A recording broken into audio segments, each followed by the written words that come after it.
अस्सलाम वालेकुम दोस्तों, मैं हूं Shahid Hussain. Supreme court registry में चीफ जस्टिस ऑफ पाकिस्तान की सरबराही में 3 रुकनी बेंच जो है कराची की किस्मत के हवाले से अहम तरीन केसेस की समाअत कर रहा है। लोड शेडिंग और इसके अलावा तजावुज़ात के खात्मे के हवाले से खासतौर पर समाअत हुई। कमरा अदालत में शौकत कुरैशी साहब जो कि सीनियर सहाफ़ी हैं वो मौजूद थे, मैं खुद मौजूद था, अमीन अनवर मौजूद थे। शौकत कुरैशी साहब से मैं मालूम करने की कोशिश करूँगा क्योंकि जो कुछ मीडिया पर रिपोर्ट हो रहा है वो खबर होती है, लेकिन अदालत की बॉडी लैंग्वेज क्या थी, क्या इस तरह के हुक्मनामे में जो कहा गया है, जो रिमार्क्स अदालत के सामने आए हैं, क्या वो उससे कराची की आवाम की किस्मत बदलेगी या नहीं। शौकत साहब, आपने क्या ऑब्जर्व किया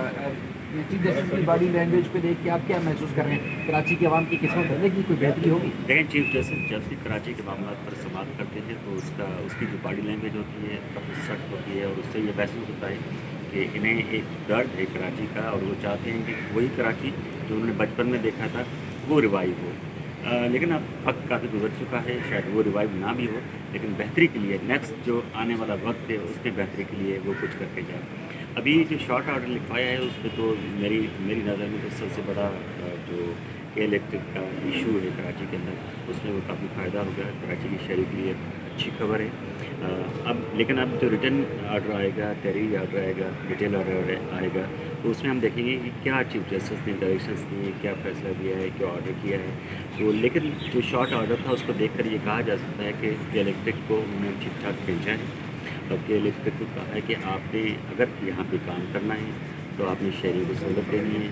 और साथ साथ ये भी कहा है कि लोड शेडिंग का जो शेड्यूल है वो बताएं कि लोड शेडिंग आप क्यों कर रहे हैं। जब आपने चेक ओवर किया था इसको,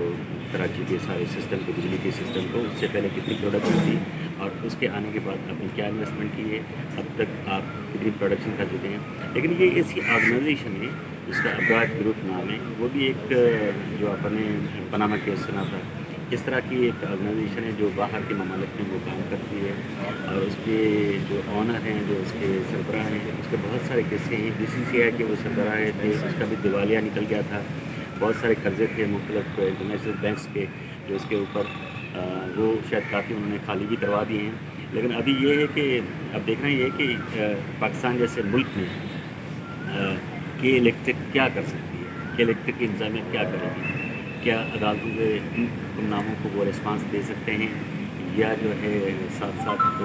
वही पुराने तरीके डेली प्रैक्टिस जो है वो करते रहेंगे। लेकिन सबसे अच्छी बात ये थी कि इलेक्ट्रिक की एक बहुत बड़ी फर्म है, लॉ फर्म, जिसको उन्होंने हायर किया हुआ है, वो उसकी इतनी से है कि जब भी कोर्ट में जाते हैं तो वो स्टे लेकर आते हैं। लेकिन आज चीफ जस्टिस ने ये भी अच्छी बात की है कि जितनी भी स्टे ऑर्डर कराची इलेक्ट्रिक ने लिए हुए इसकी पूरी लिस्ट मंगवा दी है। तो आज की समाअत के दौरान मुझे जो लगा कुछ न कुछ शहरी का फ़ायदा ज़रूर होगा, लेकिन अभी रिटर्न ऑर्डर आने के डिटेल ऑर्डर जो आएगा उसमें काफ़ी तफसीलात होंगी। शौकत कुरैशी साहब, बहुत शुक्रिया। अब मैं अमीन अनवर से बात करूंगा क्योंकि हम मुसलसल इस चीज़ को रिपोर्ट कर रहे हैं कि एक के इलेक्ट्रिक के हवाले से इन्होंने बात कर दी। अब गुज़श्ता रोज़ जो कमरा अदालत में हुआ और आज भी तकरीबन तजावुज़ात के खात्मे के हवाले से और ख़ासतौर पर साइन बोर्ड्स के हवाले से उनको हटाने के हवाले से हुक्मनामा जारी किया गया है, उस पर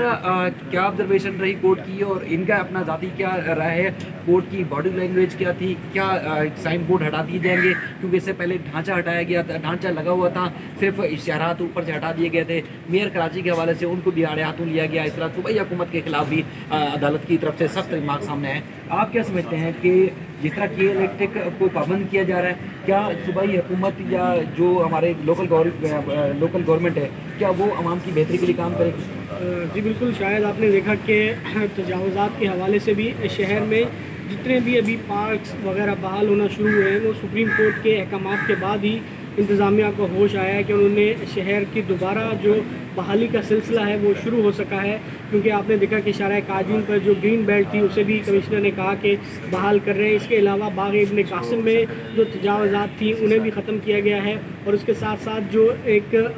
और बेनज़ीर पार्क के साथ एक जो बिल्डिंग थी उसका भी तनाज़ा था, उसके हवाले से भी शहरी फाउंडेशन का ये कहना है कि यहाँ पर आवाम की इंटरटेनमेंट के हवाले से छोटे छोटे झूले या आइसक्रीम शॉप्स, इस तरह की चीज़ें होनी चाहिए, ना कि एक हाई राइज कमर्शियल प्लाज़ा बना दिया जाए जिससे और ही मुश्किलात हों। जहाँ तक साइन बोर्ड्स की बात है तो बिल्कुल ये सुप्रीम कोर्ट का ऑर्डर था कि शहर से मुकम्मल तौर पर साइन बोर्ड्स का जो है वो ख़त्म किए जाएँ, क्योंकि जब भी शहर में बारिश होती है या तेज़ हवाएं चलती हैं तो ये साइन बोर्ड जो हैं वो काफ़ी ख़तरनाक साबित होते हैं, और कई जानें भी ज़ाया हो चुकी हैं पहले भी, और अब भी यही हुआ। आपने देखा कि बारिश हुई और तेज़ हवा चलने के बाद एक शारा फैसल पर नर्स जो साइन बोर्ड था وہ گرا اور خوش قسمتی سے کوئی جان بحق تو نہیں ہوا لیکن شہری زخمی ہوئے، اس پر عدالت نے دوبارہ اس کیس کو ٹیک اپ کیا اور یہاں پر کمشنر کراچی کو واضح احکامات دیے کہ اب جو بھی عدالتی احکامات کی آڑ میں سائن بورڈز یا ہولڈنگز لگا رہے تھے سائن بورڈز، انہیں مکمل طور پر ختم کیا جائے، اور اس کے ساتھ ساتھ جو ان کا اسٹرکچر باقی تھا، آپ نے دیکھا کہ جو پینافلیکس تھے وہ تو ہٹا دیے جاتے تھے، تاہم جو اس کا اسٹرکچر تھا وہ وہیں پر باقی رہتا تھا، جس کے بعد آپ نے خود بھی سنا ایک مافیا ان تمام کاموں میں ملوث ہے، وہ دوبارہ اس کو سائن بورڈز میں تبدیل کر دیتے تھے، اور اس طرح ان کا جو غیر قانونی طور پر جو دھندا چل رہا تھا وہ اب یقیناً ختم ہوگا۔ کمشنر کراچی کو بھی واضح احکامات دیے گئے ہیں۔ بہت شکریہ امین۔ بہت سارے شہری ایسے ہیں اگر ان کو بنیادی حقوق، اگر چاہے وہ پولیس ان کے سلب کر رہی ہے، صوبائی حکومت، کمشنر کراچی، میئر کراچی، کوئی بھی ادارہ، یا کرنٹ لگنے سے کوئی شہری جاں بحق ہو جاتا ہے تو عموماً شہری جو ہے اس کے خلاف آواز نہیں بلند کرتے عدالتوں یا کئی کسی فورم پر جاتے نہیں ہیں، خاموشی سے بیٹھ جاتے ہیں۔ لیکن یہ آپ سب کو نکلنا پڑے گا، اور سپریم کورٹ کا فورم آپ کے پاس موجود ہے، ہیومن رائٹس میں آپ درخواست دیں اور اپنے حقوق کے لیے باہر نکلیں گے تو عدالت جو ہے وہ اس میں آرڈر بھی کرے گی، کیونکہ آلریڈی سپریم کورٹ اس پہ بہت زیادہ کام کر رہی ہے کراچی کی عوام کے لیے، کیونکہ گزشتہ روز بھی ایک خاتون جب یہ مقدمے کی سماعت چل رہی تھی تو اس دوران بیچ میں آئی اور انہوں نے کہا کہ اب سمندر میں بھی چائنا کٹنگ ہو رہی ہے۔ چیف جسٹس نے کہا کہ ہم اس تجاوزات کے خاتمے کے لیے کام کر رہے ہیں، لیکن اگر آپ کوئی درخواست دیں گی تو ہم اس پہ حکم نامہ جاری کریں گے۔ تو کہنے کا مقصد یہ ہے کہ سپریم کورٹ اب کہیں چلتے پھرتے کوئی بھی کسی کا مسئلہ ہو رہا ہے تو اس پہ سپریم کورٹ نے نوٹس نہیں لینا، یا ہر بات پہ خود نوٹس نہیں لیا جاتا۔ کوئی شہری اگر خود عوام کے لیے نکلتا ہے یا خود اپنی ذات کے لیے، اپنی فیوچر کے لیے نکلتا ہے تو عدالت آپ کو ضرور سپورٹ کرے گی، آپ عدالت میں آئیں، اور اس میں کوئی پیسے بھی خرچ نہیں ہوتے۔ اور دوسرا، آپ آج کے بعد سے کرنٹ لگنے سے، چاہے وہ گھر کے اندر، گھر کے باہر، سڑک پر کسی بھی شہری کو کوئی مشکل درپیش ہوتی ہے یا کرنٹ لگنے سے کوئی شہری جاں بحق ہوتا ہے تو آپ کا فرض ہے کہ آپ سپریم کورٹ آئیں، ہیومن رائٹس کے تحت آپ درخواست لگائیں اور آپ کو انصاف ملے گا، کیونکہ پولیس کو، تمام اداروں کو پابند کر دیا گیا ہے کہ سی ای او کے الیکٹرک اور اسٹیشن ہیڈ جو علاقے کے ہوں گے ان کے خلاف قتل کا مقدمہ درج کیا جائے گا، اور جو ذمہ دار ہیں ان کے خلاف کارروائی ہوگی۔ سب سے ہم جتنے بھی ہمارے کورٹ رپورٹرز ہیں اکثر خبریں دیتے ہیں، اس کے بعد ٹی وی پر آپ خود ہیڈ لائنز میں دیکھتے ہیں، لیکن شام میں جب ٹاک شوز ہوتے ہیں تو پھر یہ جو بنیادی جو رپورٹرز فیلڈ میں کام کر رہے ہوتے ہیں ان کو ٹاک شوز میں یا ایسی بات میں ان کو سامنے نہیں لیا جاتا جس میں ان سے تجزیہ لیا جائے کہ کورٹ کی باڈی لینگویج کیا تھی، کیونکہ خبریں نشر ہونے کے بعد عوام کے میں تاثر یہ جاتا ہے کہ صرف یہ آرڈر ہے، خبریں، اس کے علاوہ کوئی عمل درآمد نہیں ہوگا۔ لیکن باڈی لینگویج اور کورٹ کرنا کیا چاہتی ہے، کورٹ کا حکم نامہ ہے کیا، اور کورٹ کے آگے ارادے کیا ہیں، حالات و واقعات بنیادی طور پر تھے کیا، وہ ایک فیلڈ ورکر جو فٹ ورک کرتا ہے، کورٹ رپورٹر، وہ آپ کو صحیح معنوں میں بتا سکتا ہے۔ مجھے امید ہے آپ میری ویڈیو ضرور دیکھیں گے اور اس پر عمل درآمد بھی کریں گے۔ پھر کسی اور موضوع کے ساتھ کل بھی سپریم کورٹ میں سماعت ہونی ہے، انشاءاللہ میں آپ کو پھر اپڈیٹ کروں گا۔ تب تک کے لیے اللہ حافظ۔